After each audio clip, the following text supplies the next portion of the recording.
Hey, welcome everyone to one of the expert talks with GenAI gurus. Uh, I hope everyone can see my screen. Yeah, today we have one of our speakers, Professor Sven Nyholm, who will be talking about the GenAI's gappiness with respect to meaning, authorship, credit, and the credit blame asymmetry. A little bit of introduction about him. He's a professor of ethics at artificial intelligence at LMU Munich. He's also principal investigator for AI ethics at Munich Center for Machine Learning. And one of his latest books is Ethics and Introduction, which was published last year. Before we move on to the call, I would like to point out to everyone that the call is being recorded and will be posted also on YouTube. So I hope everyone we have the consent from everyone to record the call and everyone is aware of it. We will have the presentation first for the half an hour, and we will entertain the Q&A sessions after the presentation. So that's how we will do the Q&A. And before we move on to our speaker, I would like to give a little bit of introduction about who we are, who are Gen AI gurus, like how we started it. So it was a community started in June 2023 by like-minded people who wanted who are working or are enthusiasts about generative AI, how these work. And so the idea was to have like expert talks and also to collaborate with each other on the topics of generative AI. We are now 1,000+ members in Meetup. We mostly organize ourselves on meetup.com. We are also hosting the events of Meetup also in LinkedIn, but the registration happens in Meetup. And most of some of our active members in the Genre AI Gurus is Miguel, Carlos, Geard, and myself. I'm Rashmi Kamath, and I'm a data scientist. Currently, I'm based out of Berlin and have been active in the organization for these events from almost a year now. So that's about us. And the various tools that we are using is we have, as I already mentioned, we have a YouTube channel where we are hosting the talks and other information series. In YouTube, we have a website where you can also go through the upcoming events and also past events, a Discord channel, and also a GitHub where we organize ourselves. And this is our co-working space. So, and for the we have had a lot of past events where we had really distinguished speakers in the past. And also we host community calls every month. It's a place where you get to network with like-minded people, enthusiasts, as well as people who are working in the field. uh, our next community call is upcoming next week, that is the 25th of November for this month. I hope you can join to for that as well, for some networking. And yeah, I think that's all about Gen AI Guru. So next I give coming back to today's speaker, we would like to dive into some very interesting questions related to ethical AI. And I would like to now give the stage to Professor to present himself. Thank you. Well, thank you very much. Thanks for the invitation. I should say that before, so as Rashmi mentioned, I am a professor at LMU Munich in Germany, but before then I used to work in the Netherlands, and in one of my courses back in the day, Rashmi was one of the students, and so it's nice to see you again, and thanks for inviting me. Yeah, so I'm a professor of the ethics of AI, and I work in a philosophy department. My background is in philosophy, and so the people I usually talk with are either philosophy students, my colleagues who are also philosophers, computer scientists, and sometimes linguists and social scientists and others. So the kind of audience I usually have when I give a presentation is maybe a little bit different than the one that is here today, but I'm happy to be with you. And let's see, I'm going to start up some screen sharing. Let's see, where we go. No, 1 second. Almost there. Well, okay, there we go.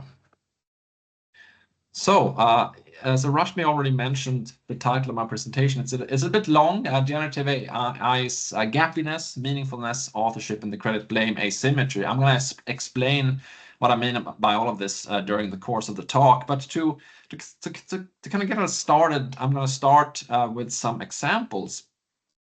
And I'm going to actually go back 50 years in time.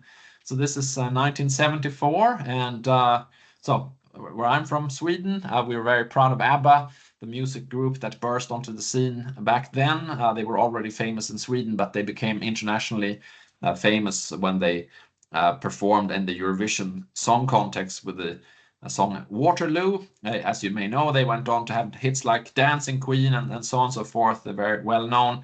And all the songs were written by Benny, the guy with the piano, and Björn, the guy with the guitar. And so here we have Björn on the right there, 50 years later, appearing on a YouTube channel to discuss ABBA's music. And he's also composed, together with Benny, lots of other music, musicals and pop music, songs for other artists, etc. But even though they were going to discuss songwriting, they actually spent the first 10 minutes talking about generative AI. And as a still active songwriter, Björn expressed some interest. He thought that this could be a tool that could be interesting for him and other songwriters. But at the same time, he also expressed some concerns. He had been shown different forms of generative AI technologies by some tech companies that could generate music that sounded like ABBA. And which was very impressive. He thought that, yes, this really sounds like something that could be written by ABBA. But if people start using this, who exactly is going to get credit for this? Is it going to be me and Benny? Is it going to be the people who are using generative AI? Does perhaps no one deserve credit? And how should we think about royalty payments and things like that in this new age of generative AI? So that was a big worry he had, even though he did also at the same time see potential using this as a tool. You saw very similar kinds of concerns when the Hollywood screenwriters had a very long strike last year. So this was one of the longest strikes that they've had in a very long time. And as you can see in this picture, among the worries that they had, and they had many complaints about the industry, but one worry was that ChatGPT and other forms of generative AI might come to replace them, or that there would be fewer human screenwriters and that there would be a smaller number that would use generative AI that was trained on their past work to generate new scripts in their style of script writing that they were using. But they were worried that they would not get the credit that they think that they deserve, and that they would not be listed as authors, even though these technologies have been trained on their own past scripts. So that's another worry about credit in the age of generative AI.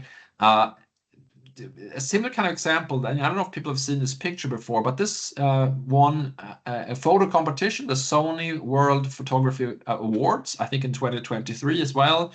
And however, the artist behind the picture revealed that this was actually not a photograph. This was what he called a promptograph.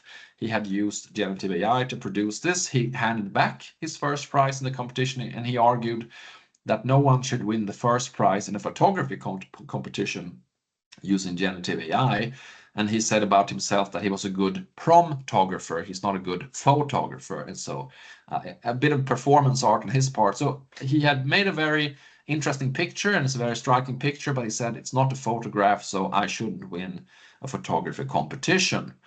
Now, those are all examples of credit and generative AI. And here's one last one. So Sarah Silverman, the famous comedian, is also an author. She has written a book, and some other less known authors got together to sue OpenAI because they argue that ChatGPT had been trained on copyrighted material that they had been writing without their consent and also without them getting paid for this.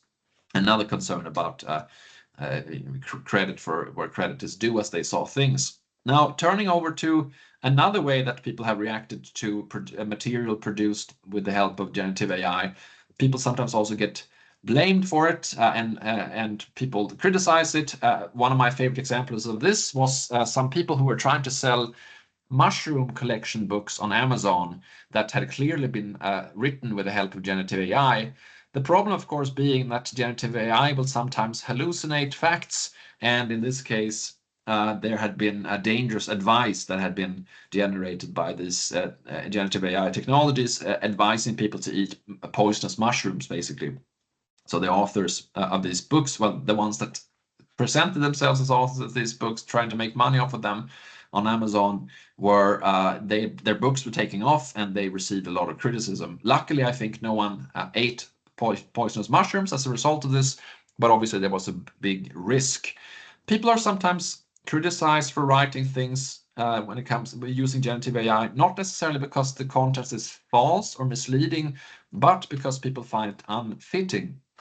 So at Vanderbilt University in America, they sent out an email about a mass shooting at another university, and there was a small footnote at the end of the email saying this was drafted by ChatGPT, and there was an outrage in the community there. People all said that this is very unfitting. You shouldn't write these kinds of emails using ChatGPT or any other kind of generative AI. Such messages about such important topics should be written by humans, drafted and completely written by humans. So that's another case where people were sort of blamed for their use of generative AI. So using generative AI can be controversial in various different kinds of ways. There can be questions about who deserves credit, if anyone, and also sometimes when people use it, they might be blamed. And so that's my topic.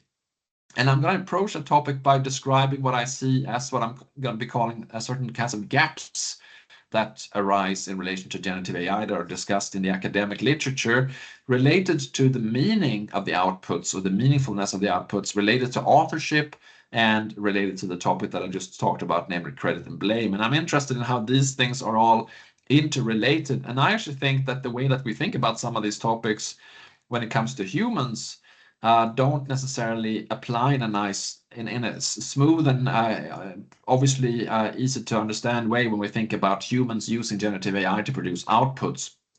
Some of this gets blurred, and I actually think that we need to maybe come up with new norms and new ways of thinking about authorship and credit and blame for outputs used by these created by these technologies, because our old ways of thinking don't always carry over in a smooth way to this new situation with generative AI. So that's my topic.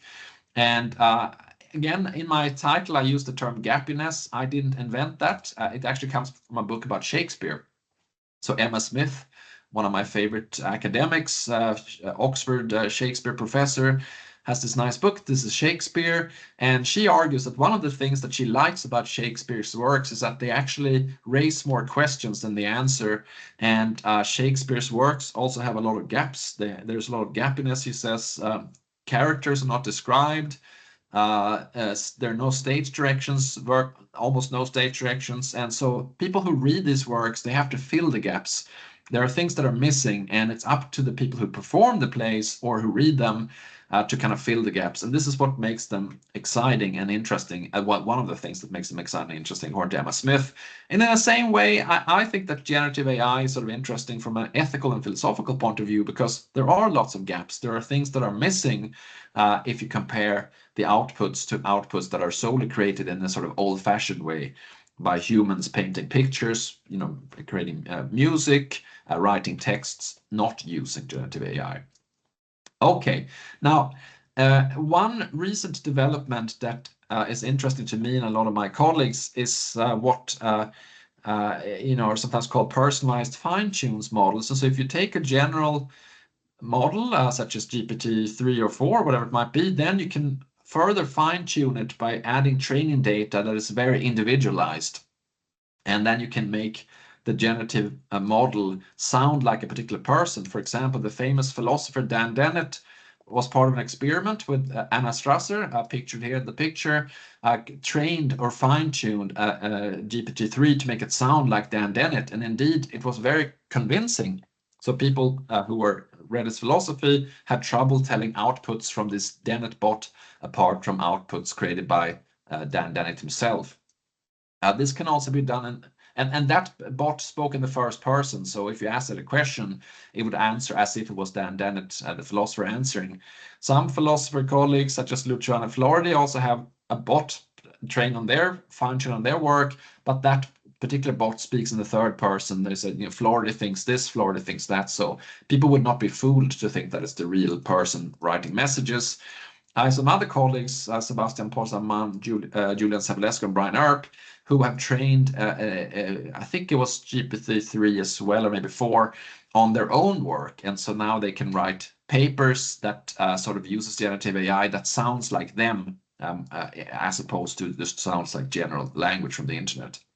So those are some interesting things that philosophers, and such as my colleagues here and I, are very interested in, and I'll get back to that later. Now, I also mentioned the expression credit blame asymmetry in my title. It's partly based on a paper that I and some colleagues published in Nature Machine Intelligence. And let me just say something about what this is all about.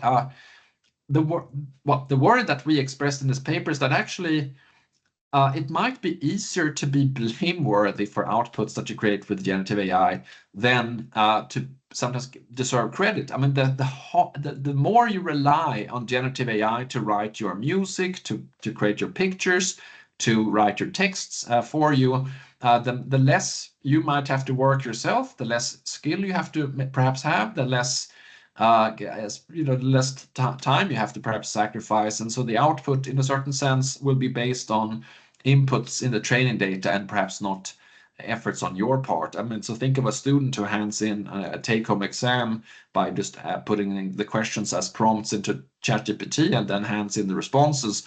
This, of course, is something that people working at the university is worrying about, and then we don't think, why should we give people good grades for such outputs? The students might still be blameworthy if the answers contain offensive language or whatever it might be. So that's a worry, that it might be easier to be blamed than to get credit for these outputs. And there's some interesting differences here when it comes to people's incentives and motives on the one hand, and when it comes to the criteria for deserving credit or deserving blame on the other hand. So people, of course, are very motivated to get credit for the things that they do. If you write a song, such as Björn from ABBA, if you write a book, such as Sarah Silverman, or whatever it might be, then you're going to be on the lookout for credit and recognition. If you do something that other people find offensive or problematic, then you might be very motivated to try to avoid being blamed, because being blamed is not very nice. So there's a incentive to seek credit for a good work and to avoid blame for problems you might be causing. At the same time, as I mentioned, the criteria for credit and blame might be a little bit different, and so to really deserve credit for something, it should really be an expression of your skill, your hard work, and your efforts and your talents. And so there you get a worry that the more you might maybe using AI, not just generative AI, but AI in general, to do things that you would otherwise do yourself, the question is, are you putting in the kind of effort? Are you showing the kind of skill that people before generative AI or before other kinds of AI had to put in to produce the same kinds of outputs for which they deserved credit? Blame, however, it could still be that you're not being careful enough, such as the people with the mushroom books that were recommending poisonous mushrooms. No one intended to try to poison someone, but they were not being careful, and therefore they can be blameworthy. So there are interesting differences here between credit and blame. Now, one thing that I also mentioned in my title is meaningfulness, and one big discussion that linguists and philosophers researching language and other people interested in the meaning of AI outputs, one thing that they're wondering about is, are these outputs meaningful in the same way that bits of human language are meaningful? Now, some people argue that yes, they are, and so the computer scientists Blaise Aguirre-Arcas and Anders Søgaard both argue that, so Aguirre-Arcas, for example, claims that LLMs understand us when we put in prompts, And Sergard claims that learning the meaning of words is just a matter of understanding their statistical properties, and so large language models can learn the meaning of words. However, these are very non-standard theories about linguistics and meaningfulness. If you use the kinds of theories that people studying linguistics use to try to understand human language, it's usually a matter of having certain kinds of communicative intentions, relating to the world based on your experiences, or having the capacity to follow social conventions and to understand human social life. Those are the kinds of things that are seen in the human case to give the things we say a particular kind of meaning.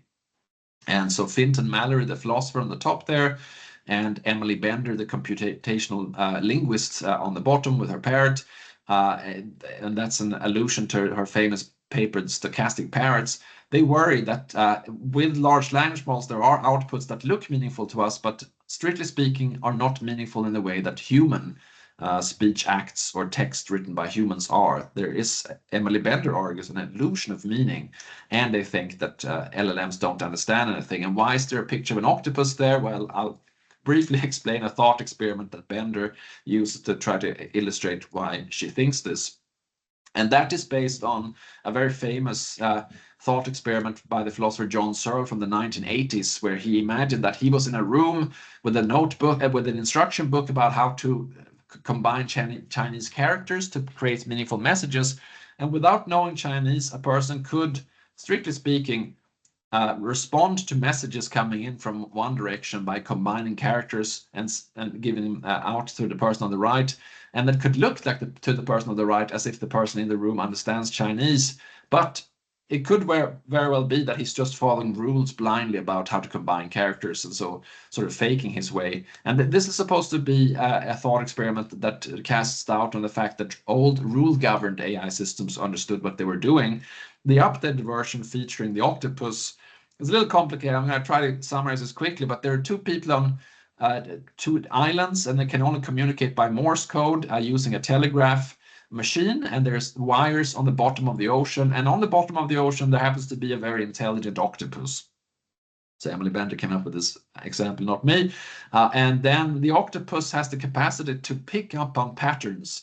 And so, as you may know, Morse code is a long and short beeps, signals that are sent back and forth. And unless you know how to translate that into normal language, then it's just going to sound like short and long beeps to you. Now this octopus is very good at detecting patterns.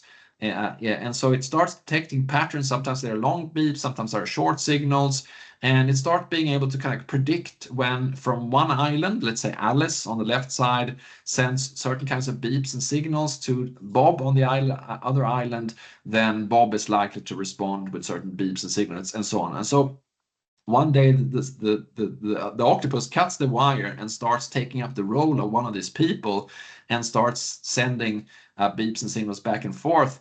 And so that octopus may be able to predict what kind of patterns of signals are going to follow from each other, but it has no way of knowing what the human beings who are using this kind of code system are talking about, because it hasn't experienced human life on the surface.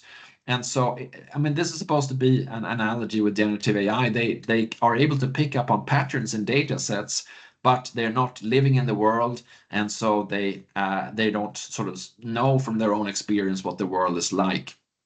And so there's a worry here that what looks like meaningful communication is a little bit like as if we had an octopus on the bottom of the floor picking up on Morse code. It's a machine that picks up on patterns. It's not something that knows about and understands the world. Now, in this thought experiment, there's also the appearance of a bear. I'm going to skip that part. You can go and read Emily Bender's interesting paper about this if you're interested. Anyway, the whole big idea is that when you put in prompts and you sort of chat with something like ChatGPT, then you are human. You interpret the language of other humans, and you have certain intentions and certain ideas, but you're talking with a computer program, and there is well, this is a quote from the Stochastic Parrots paper that's quite well known. Contrary to how it may seem, a large language model is a system for haphazardly stitching together sequences of linguistic forms that it has observed in the vast training data according to probabilistic information about how they combine, but without any reference to linguistic meaning. It is a stochastic parrot. So is it the case that the outputs are, strictly speaking, nonsense? Well, there are others who try to argue that, well, there are other ways of thinking about language. So David Gunkel on the bottom and Mark Koppelberg, they say that, well, not all kinds of texts get their meaning from the intentions and the experiences of authors. And in literary theory, people such as Roland Barthes, wrote a very famous paper called The Death of the Author back in the 60s. They argue that actually, for a lot of texts, they get their meaning in the eye of the beholder, so to speak. We as readers, we impose meaning on the text, even if we don't know what the author wanted to say. I mean, Shakespeare is actually a good example because we don't know anything about Shakespeare, the person, but when we read the works, the plays of Shakespeare, they are very meaningful to us. They appear to, there's a sort of rich world of meaning behind the text that we project onto the text and that we can enjoy.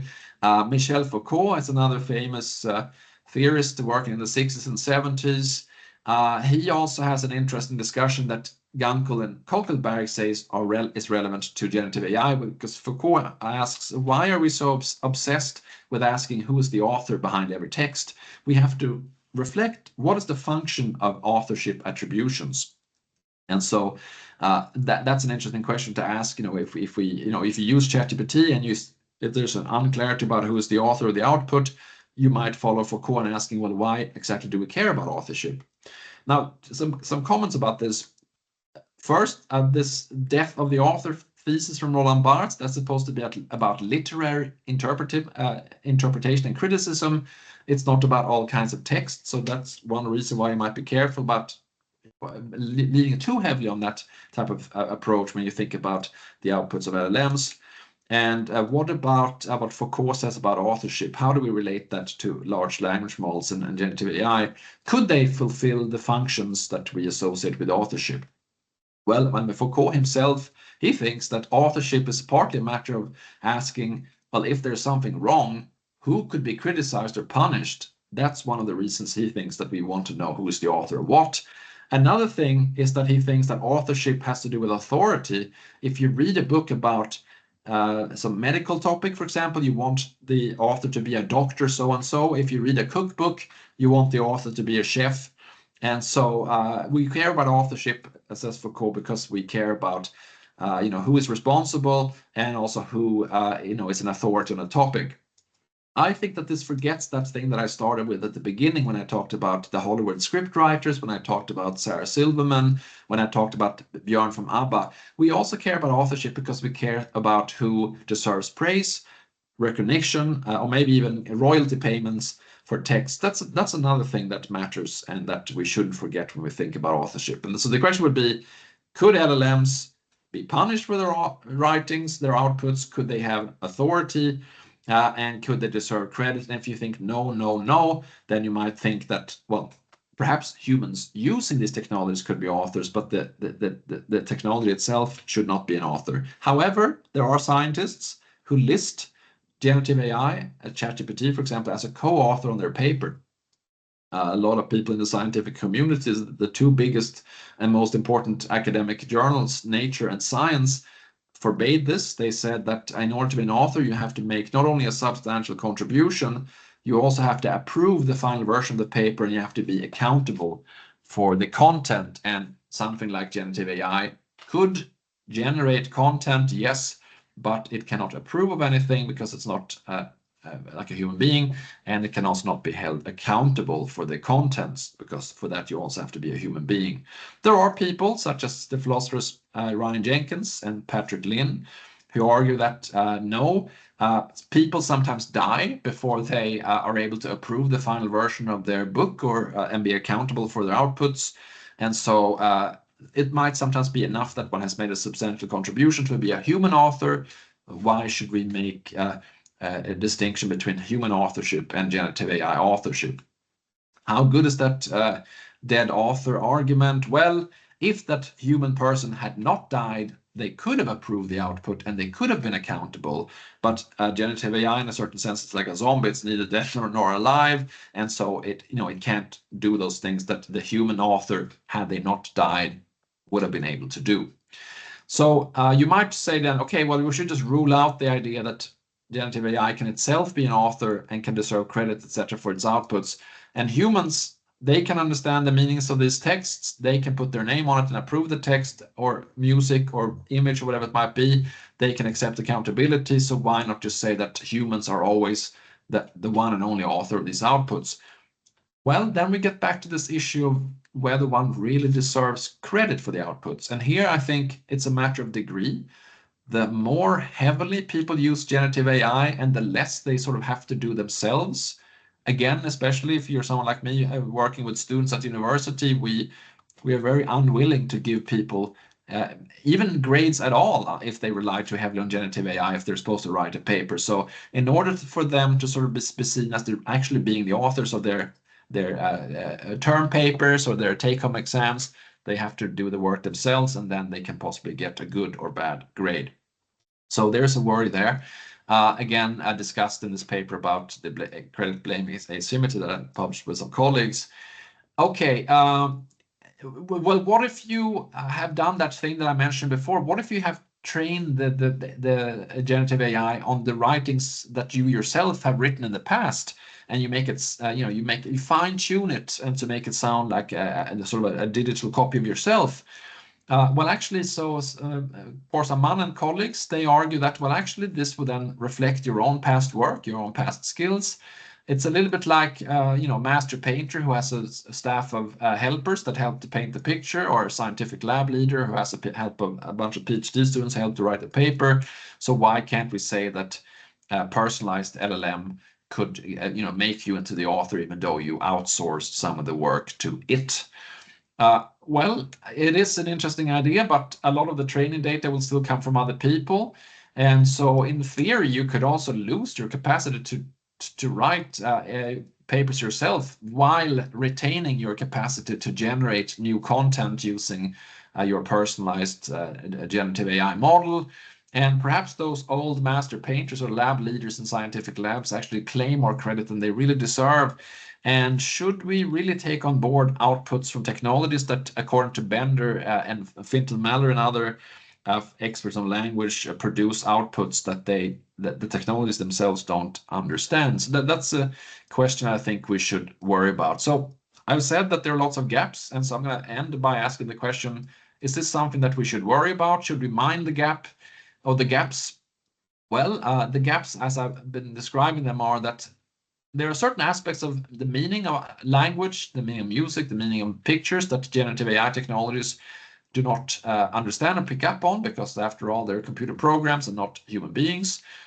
They cannot be authors of their own outputs, and humans sometimes do not have justification to claim authorship for the outputs if they rely very heavily on generative AI. And so there are sometimes gaps with respect to who deserves credit for these outputs. Now, is this a bad thing? Well, you can ask, should we be using our old ways of thinking when we think about authorship and when we think about credit and blame, when we think about the meaning of our outputs, or do we perhaps need new ideas? And I'm going to quickly skip over this argument just because I'm running out of time, but I want to end by suggesting that we can actually use another development that started, I guess, in the 80s, namely hip hop, as an interesting model here, because previously, people that produce music, they had to compose it, they have to perform, play on instruments, etc. And the hip hop world came along and they started sampling other people's music and they put them together in novel ways.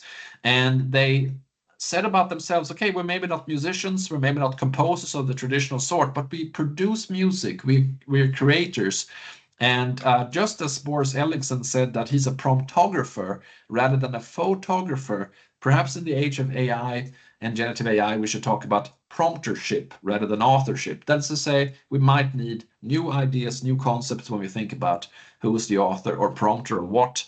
and we might not be able to use the old ways of thinking, at least not in the absolutely continuous way with what we have done before, that people might be thinking about when they think about who's the author. We might need new ideas in this area. Okay, and maybe we should even talk about authorless text. I mean, people talk about driverless cars these days, and maybe we should have a similar idea for at least some of the outputs of these technologies. All right, so I've talked about everything from ABBA to octopuses or octopi, whatever the plural is, and the stochastic parrots, and I've suggested that maybe something like hip hop is an interesting model for how to think about authorship, credit and blame in the age of generative AI. And so thanks for your attention, and I'm very curious to hear what you might have to say about it. So thanks a lot. Right, I'm gonna stop sharing.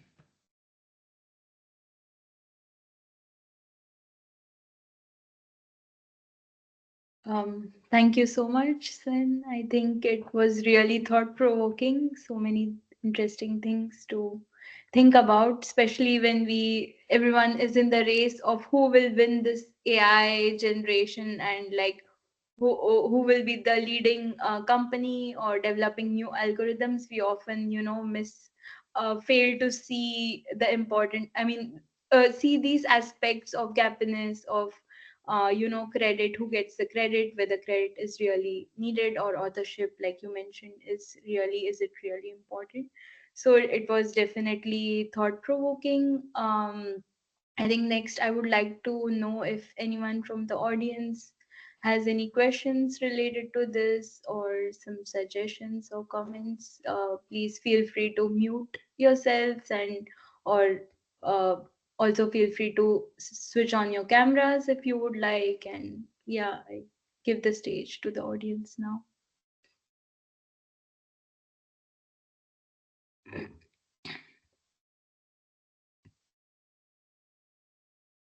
Don't be shy. Maybe I have one, and I'm still trying to digest all of this. It's very, very interesting. I was trying to find an analogy in my head to autonomous driving cars. So somehow I tend now to think life that when one of these self-driving cars have an accident, again, who is the author? Who is responsible for that, right? Yeah. Is the direction I'm thinking about. Is there more of this also in this domain? Because most of what you have shown is related to text and video, but it's also absolutely, yeah. No, it's thanks for the question. That's a huge topic in these discussions. And another comparison that's interesting is also with autonomous weapons systems, sometimes called killer robots. There's even a campaign to stop killer robots, and one of the reasons why the academics and computer experts and others think that we should have human beings fighting wars is that they worry about gaps in accountability. And so if there's a mistake, if there's someone, if a civilian is killed and harmed by one of these robots, there's a worry that it would be unclear who exactly is the so to speak, the author of that or the person who's accountable for this problem. I personally think that in a military context, that's less of a worry because there are such clear command structures, and it's usually so organized that you would be able to solve the problem. The commanding officer might be in charge and therefore be responsible. Of course, they're going to have to try to argue perhaps then that it was the programmer's fault or whatever. But in the context, that's another context. With the self-driving cars, yes, if you when you're a driver, then you're supposed to be the person performing the actions, and then you're responsible if something goes wrong. But if I'm told that my car is self-driving, I can sit back, I can relax, I can read a book, I can read a philosophy book perhaps, then why am I responsible if, and indeed there have been accidents with people using autopilot in Tesla, experimental self-driving cars. And so there's a discussion about what is sometimes called the responsibility gap, the worry that, who exactly is responsible. And so yeah, it's part of a bigger discussion. One of the things I'm trying to do is actually to build on that and to say, well, hey, what if I have the AI write my text, write my song, or paint my picture? then if there's some sort of gap in responsibility or accountability with self-driving cars or military robots, then there might also be a kind of authorship gap in terms of who deserves credit for the picture I'm painting or for the song I'm writing. And again, there are going to be people, but you have an asymmetry. I mean, in the case with the military, a robot killing someone that shouldn't have killed, or a self-driving car doing the same, there, of course, everyone is going to step back and try to say, well, it wasn't me, it was not my fault. Whereas when you have outputs from generative AI, the people who think that their past work was in the training data, then they step forward and say, well, I deserve some of the credit, such as some of those authors did. The person using the generative AI, they might also say, well, hey, I'm the author here, but other people might be unsure, and they might worry like, well, maybe someone else could use the same technology and produce a similar result. Then how did you distinguish yourself, so to speak? I mean, I should say that, I mean, if you look at that picture that won this photo competition, I mean, that's a great image, and obviously the artist Boris Ellickson had to do many reiterations, and I think I probably would not be able to produce such a good picture, perhaps, if I use the same type of generative AI. So of course you can have new kinds of skills that people, where people may differ, and so you can distinguish yourself. But that also, I think, for me, brings up this analogy that I made with hip hop, that it's a different thing than taking a picture or writing a text in the old-fashioned way. And so when you assess people who produce hip hop music, you would use slightly different criteria than if you assess people who play instruments or and compose music in the old-fashioned way. So we need to sort of rethink the way we think about some of these things, I think. Definitely. And also thinking on I see still, I'm not sure if one more, but at least the gap of where is the boundary when you take a piece of text generated by ChatGPT and you edit few words? Is that then yours, or how much do you need to change, for example, piece of text to say it is yours?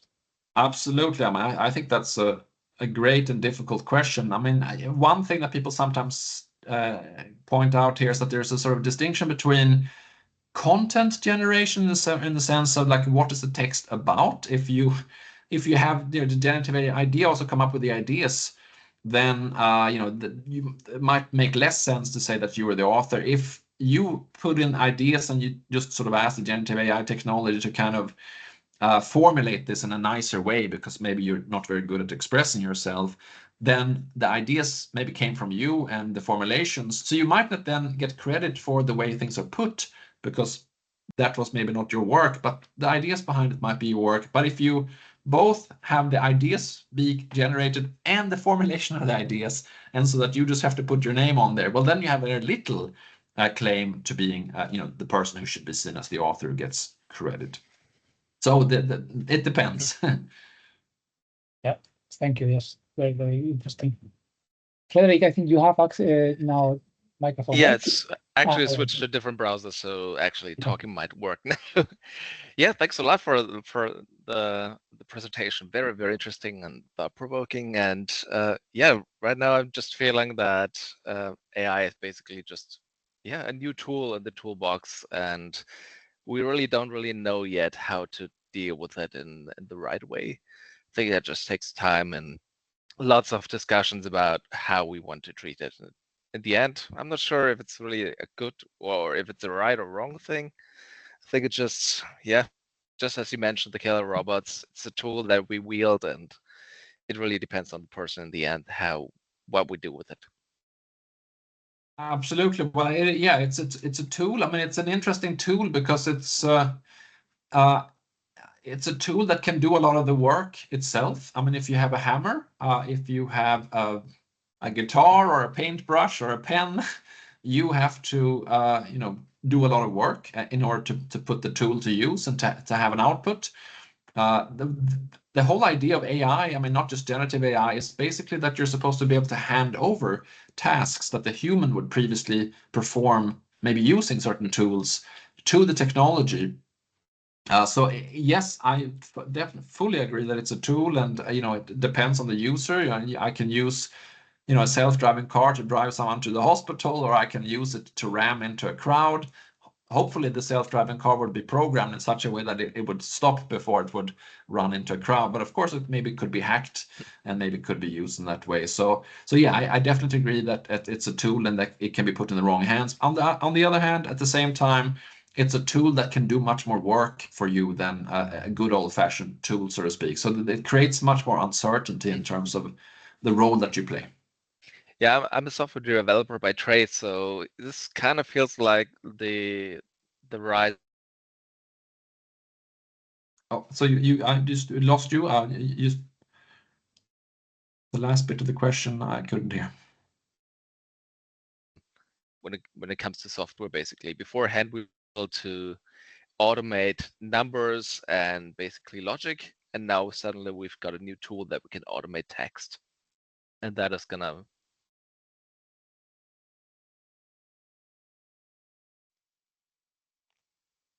So Frederick, you partly cutting out, so I understood part of your question, but not the whole question. Oh, sorry, bad internet. Can you hear me now? Yeah.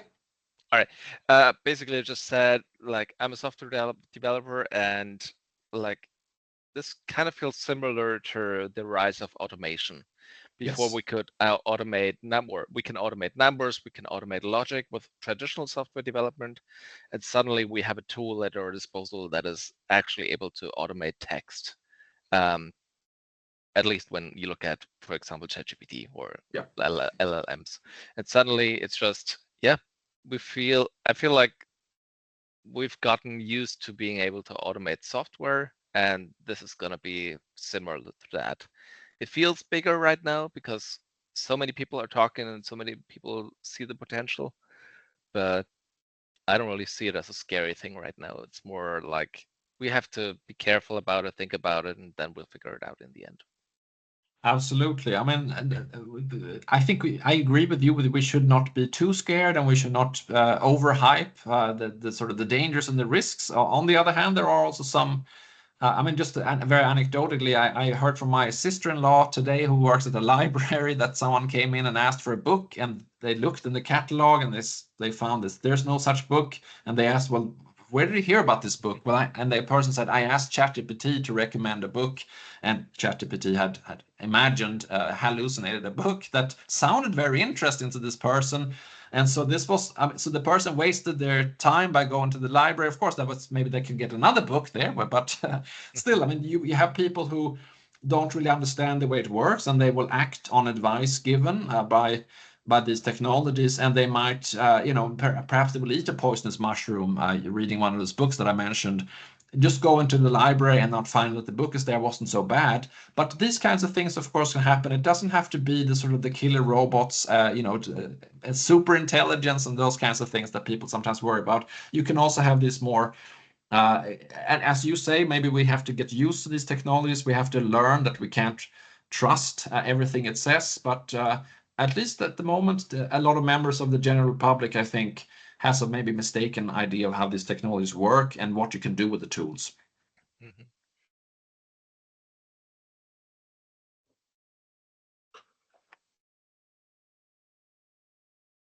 So it looks like Francisco wants to jump in, but I shouldn't take over the chair. Yes.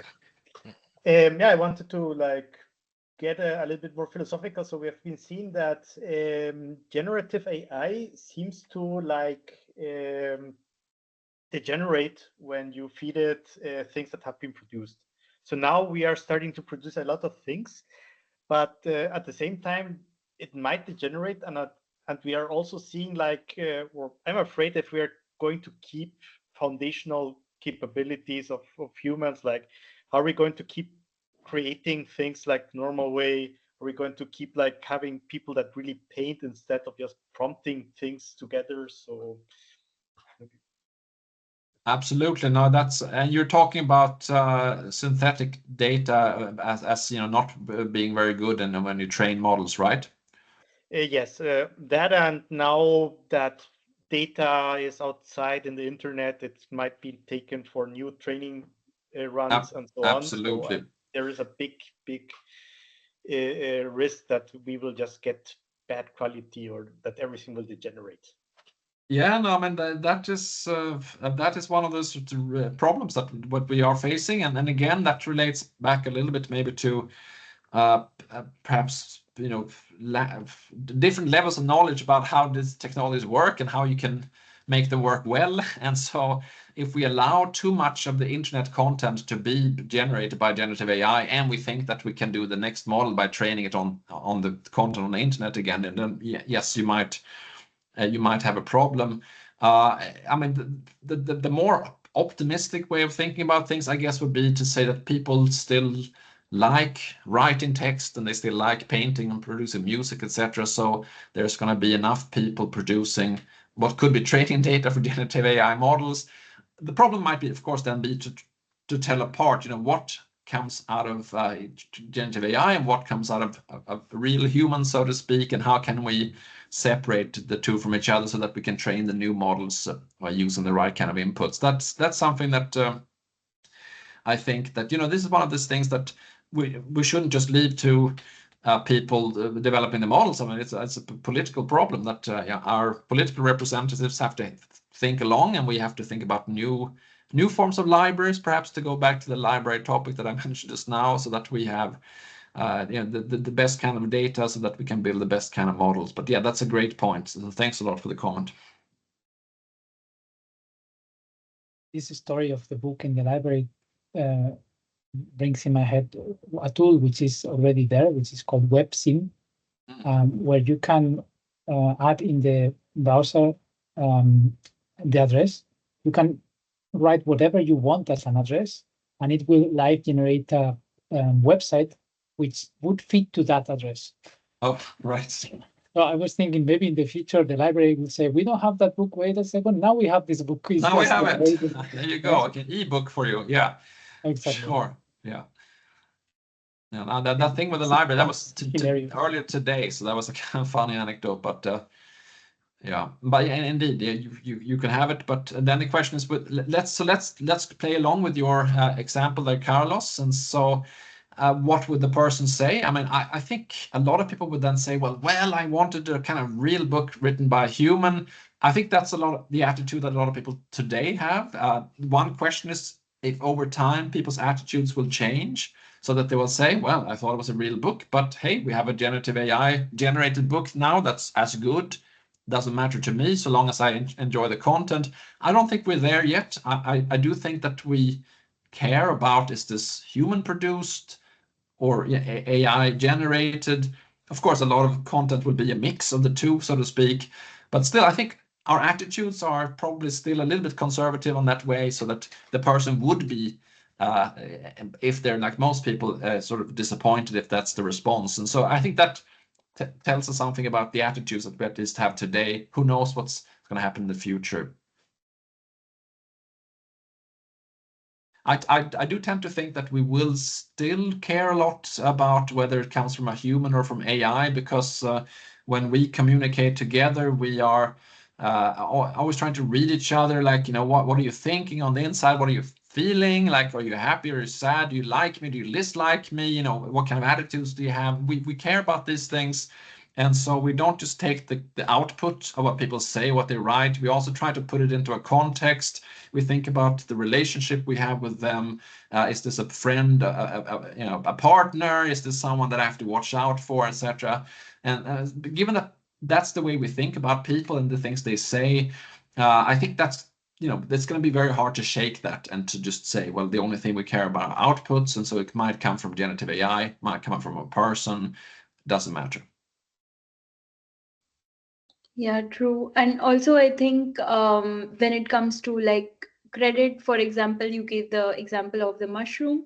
So Yeah. if it is the generative AI book, and if it's really about something like mushroom, which could be, which could take a really harmful turn if people were to take it seriously, then I think it could really have very deep repercussions about like food poisoning or something.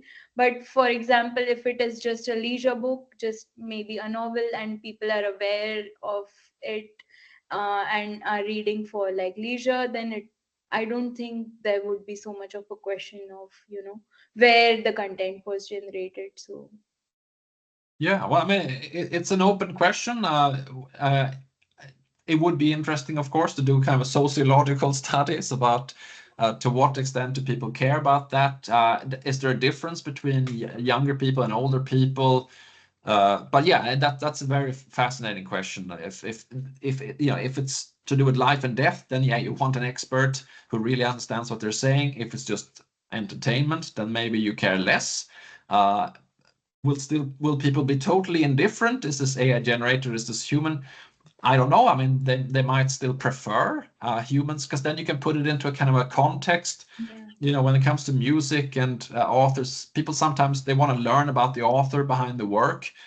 I mean, actually going back to Shakespeare, we know very little about Shakespeare, and people, they want to find out who was this person. And there are even conspiracy theories saying that, well, maybe it wasn't Shakespeare, maybe someone else wrote Shakespeare's work. They're so good that it must have been like a group of people.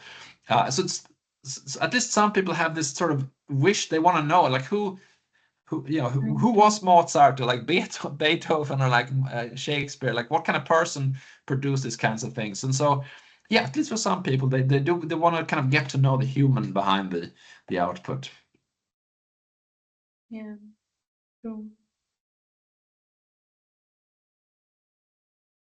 Do we Anything have else? Yeah, I think we are mostly done with the questions, and also we are running towards the end of our time as well. So once again, I would like to thank you for being a part of the series for expert talks with GenAI gurus, and it was very thought provoking. I think so many questions when we are developing these technologies to consider, and so many things about repercussions of these, and also definitely really nice to know about this. And I think with that, I would also share a quick slide about. And let me just quickly say thank you. Thanks for having me again, and nice to see you again, Rashmi, and thanks for the questions. Yeah, and with respect to Gen AI gurus, I think we are available on YouTube, Meetup, LinkedIn. We have our own Discord channel. So if you're interested in the topics that we had today, please do follow us in these platforms, and we also encourage you to participate and be a part of the communities. Thank you so much. Thank you, Sven. Wish you a good evening. Yeah. You too. Thanks a lot, Sven. Bye-bye. Hey. All right, bye-bye. Thanks. Take care. Bye. Cheers, everyone.